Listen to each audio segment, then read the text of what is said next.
Judicial overhaul negotiations are stalled. Israeli opposition parties have denied any breakthrough in negotiations with the coalition for a compromise on the controversial judicial reforms that the government has been trying to pass. Negotiations started at the beginning of April after Prime Minister Netanyahu froze his coalition's plans to massively curb the powers of the justice system following huge public protests and strikes.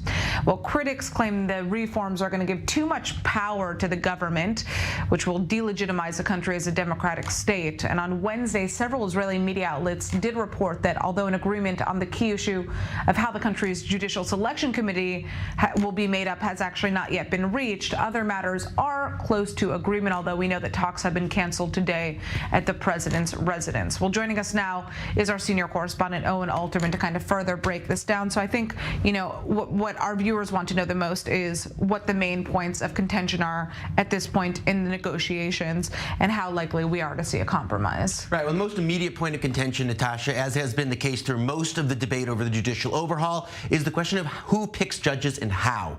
Right. Israel right now has a committee that picks judges that includes a balance between politicians, serving judges, and also representatives of the Bar Association. I think it's awfully strange to an American, right? The fact that the Bar Association has, I think, 2 seats on Israel's Judicial Selection Committee, and that this is the committee that picks, and no one party has a veto power, at least over the appointment of Supreme Court justices, so there needs to be some arrangement in the judicial overhaul as was proposed. The idea is that, in effect, the coalition, the government, would have a majority on the committee and would be able to appoint at least some of the Supreme Court justices without input from the opposition. That has been a non-starter for the opposition. It's at the core of the dispute, and also whether the current Judicial Selection Committee can meet, will meet. There are a lot of wrinkles to it, but that is at the core, at least from the opposition's perspective. That said, there are other issues. I do think in the big picture, it's important to understand the lay of the land. And the lay of the land, Natasha, is at the end of the day, the opposition has already won.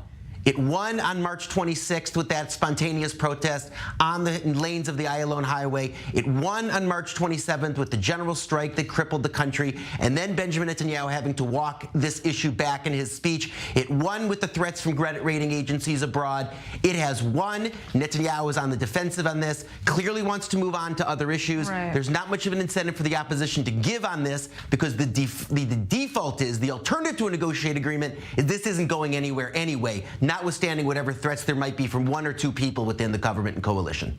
Right. Again, the question, though, I mean, I don't know if we can really say they won in the sense that there hasn't been an agreement that has been reached yet, and that at the end of the day, that's what it's going to take, right? Well, listen, for there to have been an official, I guess, victory. But I would like to turn to kind of the budget issues that we're seeing right now, because that's also heavily related to what we're seeing with the judicial overhaul. We saw thousands of these anti-government protesters, anti-judicial overhaul protesters take to Bnei Barak last night against the government's plan to allocate huge sums of money to the ultra-Orthodox community in this upcoming budget that they're now negotiating, or they're actually set to pass a proposal.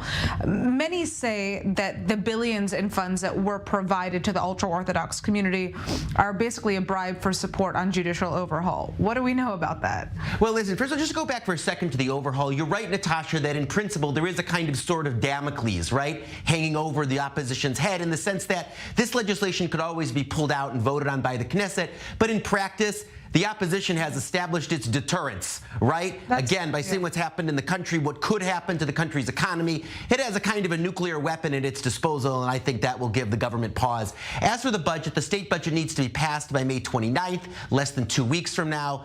There will be a lot of drama between now and then, a lot of headlines, a lot of threats. Of course, the budget is going to pass. The government will not fall, which was what would happen if the budget does not pass.